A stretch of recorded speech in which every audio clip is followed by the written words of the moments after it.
On a mild spring night in April of 2000, Jim Weigand, former assistant to the president of Indiana University and former dean of the School of Continuing Studies at IU, gathered with some friends to play cards. And we played poker, and that's toward the later stages of the evening, 9:30, quarter to 10, whatever it was, I felt the pain, and then it got worse. And that's when I said to John Miller, physician, John, my chest is killing me. And we walked outside, because it was April, and John took my pulse and made the statement that maybe, Jim, we ought to take you in and just have it checked at the hospital. Afraid that Jim was having a heart attack, Dr. John Miller rushed him to Bloomington Hospital. The heart attack, when I had it, which I didn't know it was a heart attack, but my chest was hurting and the pain was pretty tough. When they arrived at Bloomington Hospital, Jim was in full cardiac arrest. Emergency department staff raced out to the parking lot to administer life-saving care. Meanwhile, Jim's family, including his wife Tally, received the news and made their way to the hospital, where they met with nurses and physicians. All the doctors and the nurses, as serious as I was pretty sure the situation was, they just kept saying, "No, don't give up, don't give up."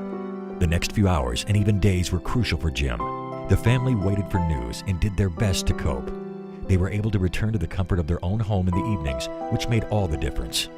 Somehow I went to sleep every night and I said to myself, please don't let the phone ring in the middle of the night, because I had a hunch that would not be a good thing, and it never did.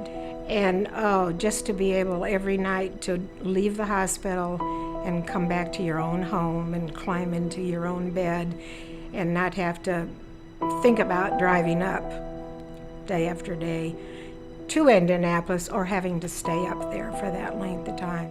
Doctors decided to induce a coma to help Jim relax, to ease the stress on his heart. He would not wake from the coma for 9 days. I was alongside of the bed, and our oldest son lives in Cincinnati, and he had come over with his wife and 2 school-age children. And he had said the night before, I have to take the family back to Cincinnati. It's, the kids have school, his wife has a job. So he was up at the hospital basically to leave, which was going to be very hard for him to do. So he was next to the bed and I was, and I don't remember that other family members were there right at that point.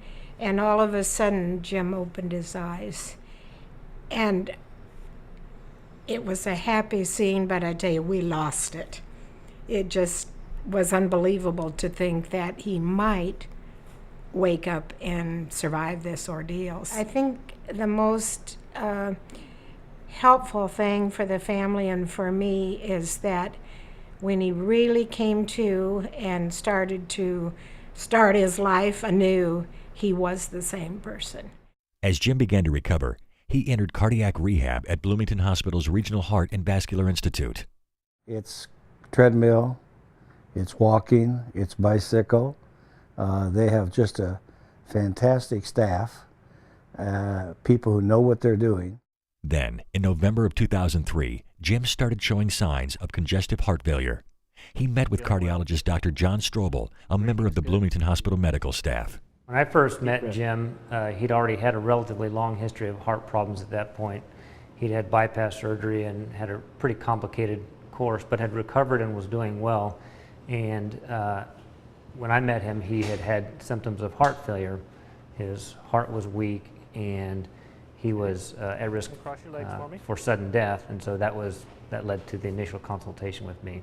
What I did is I went out after the heart attack, and I went out and had a stress test, and it was that where the information they got from that was John Strobel, who said we need to put a pacemaker and defibrillator in. The decision would later save Jim's life. On April 14, 2005, he and a group of friends decided to play a round of golf. But I was playing golf and I was on the 3rd hole, and I had a nice putt for a birdie. I was out playing golf and suddenly felt dizzy, got shocked from his defibrillator, got up, finished his putt, and went about his business. So Jim's still here today because of his defibrillator. I said, so let's finish the round. So I sank the putt, and then I finished 15 more holes, While treatment at the Regional Heart and Vascular Institute for heart-related issues is state-of-the-art, Dr. Strobel suggests prevention is worth more than a pound of cure.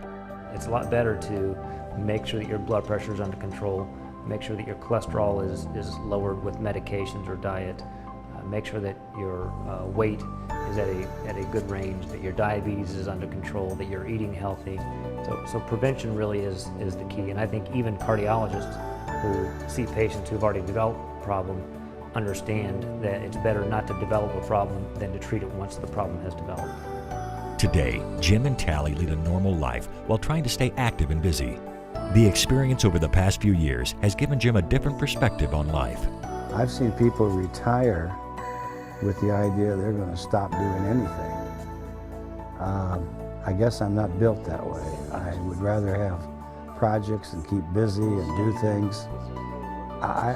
If I don't keep busy, then what am I here for? But yesterday is history, tomorrow's a mystery, but today is a gift. And that's why we call it the present. And so you live for today.